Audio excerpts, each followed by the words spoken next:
Hello everyone, and welcome back to your daily government and financial news update. In today's video, we'll be discussing Social Security, Medicare, and Medicaid, and why Joe Manchin believes that a bipartisan deal should be right around the corner. Other than that, we also go over what a potential change could look like, and also some of the statements that President Biden has recently made that have generated quite a bit of backlash, something that Democrats obviously did not want to see just a few days before the midterm elections. Now, as always, I am definitely interested in hearing your thoughts on everything, and I wanted to quickly thank everyone for giving my videos likes and sharing them, as that certainly helps push these videos out to other people like you. Also, before we get into today's video, if you would like to receive up to 12 free stocks and $5 worth of Bitcoin, in the comment section below, I will be leaving a link where you can receive just that from my partner in Webull. Okay, so the official Twitter account for the White House sent out a tweet not long ago crediting President Biden's leadership for the increase in Social Security payments, saying seniors are getting the biggest increase in their Social Security checks in 10 years through President Biden's leadership. Of course, as we all know, President Biden didn't actually pass any law that had to do with this increase. In reality, the increase happened automatically due to the third quarter reading on inflation. And so I think even the White House was a little bit surprised when the tweet was fact-checked by Birdwatch, probably due to Elon Musk being the new man in charge over at the Twitter HQ, with the fact check saying, readers added context they thought people might want to know. Seniors will receive a large Social Security benefit increase due to the annual cost of living adjustment, which is based on the inflation rate. President Nixon in 1972 signed into law automatic benefit adjustments tied to the Consumer Price Index. Shortly after, in embarrassing fashion since they obviously weren't expecting to be fact-checked on any statements they make, they decided to delete the tweet but claimed they only deleted it because the point was incomplete.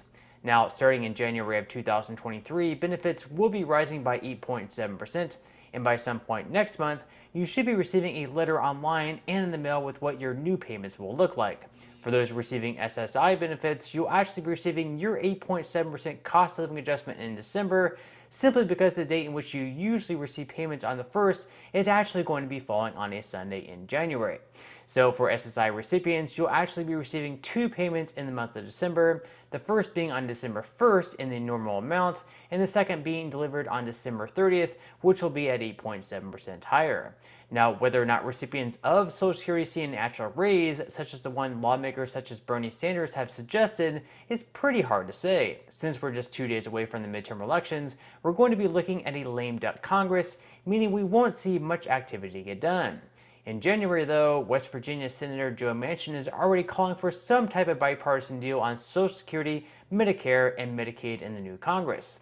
In a statement, Manchin said, "You're going to get your financial house in order. We cannot live in this crippling debt.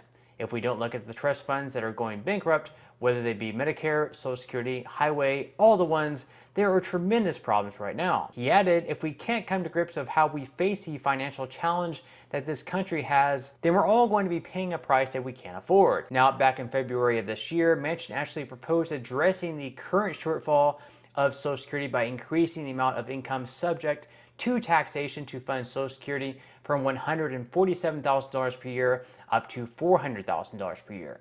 On the contrary, Manchin has actually opposed efforts by progressive Democrats to expand Medicare to include vision, dental, and hearing benefits, simply because the program as it stands is already in danger of being insolvent. Which he's absolutely right, because if we can't afford what we're already spending, it seems just a little bit silly to add even more. It would be like having a car and house loan higher than the amount that you earn at work, then deciding you want to go out and buy a vacation home and a boat. If you can't afford what you're already paying for, it just doesn't make sense to continue adding more debt in. Manchin continued, "My big concern right now is the 2026 deadline for Medicare insolvency, and if no one's concerned about that, I've got people that's a lifeline. Medicare and Social Security is a lifeline for people back in West Virginia, most people around the country." With this, he's absolutely right as well, as most Americans do rely on Social Security for most, if not all, their financial income. The good thing here is, and obviously nothing is guaranteed, but if we do end up with Congress being forced into making a bipartisan deal, Mitch McConnell on the Republican side has expressed interest in the past in making some type of reform. 8 years ago, when Republicans retook the Senate majority in the midterm elections, McConnell said that we had an unsustainable growth rate of Social Security and Medicare, adding that we need to adjust these popular programs or they won't be there in the next generation. McConnell also said that it's a bipartisan problem because lawmakers are unwilling to address the real drivers of the debt by doing anything to adjust those programs to the demographics of America in the future. Joe Manchin also made a pretty good point that I think we can all agree with, which is that we're seeing so many successful CEOs giving money to lawmakers for their campaigns without really expecting anything of substance in return. He believes that too many donors are simply giving checks to bad behavior by supporting candidates who are happy to go to Washington, be completely partisan, and not willing to work with the other party to get things done. So we'll just have to wait and see what happens when the new Congress comes in next year, and also who all will be elected. Now, according to Real Clear Politics, Republicans are currently favored to pick up 4 seats in the Senate, giving them the new majority, and then in the House, they're actually expected to pick up anywhere between 15 to 48 seats.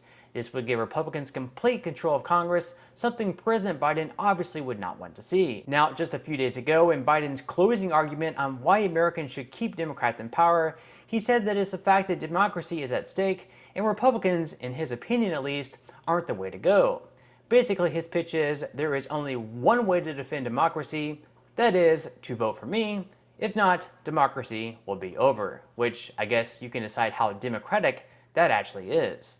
The president also made some pretty interesting comments on coal, making a statement that Democrats will be shutting these plants down all across America and only relying on wind and solar.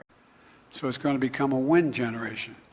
And all they're doing is going to save them a hell of a lot of money, and they're using the same transmission line they transmitted the coal-fired electric on. We're going to be shutting these plants down all across America and having wind and solar.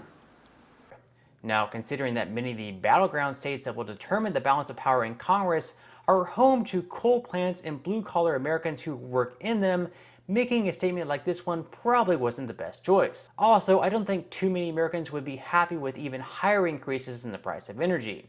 Even Joe Manchin, a Democrat, was completely disgusted with President Biden's goal of shutting down coal plants, stating, "President Biden's comments are not only outrageous and divorced from reality, they ignore the severe economic pain the American people are feeling because of rising energy costs. Comments like these are the reason the American people are losing trust in President Biden and instead believes he does not understand the need to have an all-in energy policy that would keep our nation totally energy independent and secure. It seems his positions change depending on the audience and the politics of the day. Politicizing our nation's energy policies would only bring higher prices and more pain for the American people." Manchin continued, "Let me be clear, this is something the president has never said to me. Being cavalier about the loss of coal jobs for men and women in West Virginia and across the country who literally put their lives on the line to help build and power this country is offensive and, quite frankly, disgusting. The president owes these incredible workers an immediate and public apology, and it is time he learns a lesson that his words matter and have consequences." So things aren't really looking too good for Democrats just a couple of days before the midterm elections. But on that note, I'm going to go ahead and wrap up this video. If you enjoyed the content in today's video and you would like to see more like it, make sure to give this video a like, subscribe to my channel, and also ring the notification bell. That way you will be the very first to be notified when I do release future videos. And until next time, I hope you have a wonderful rest of your day, and I'll see you in the next video.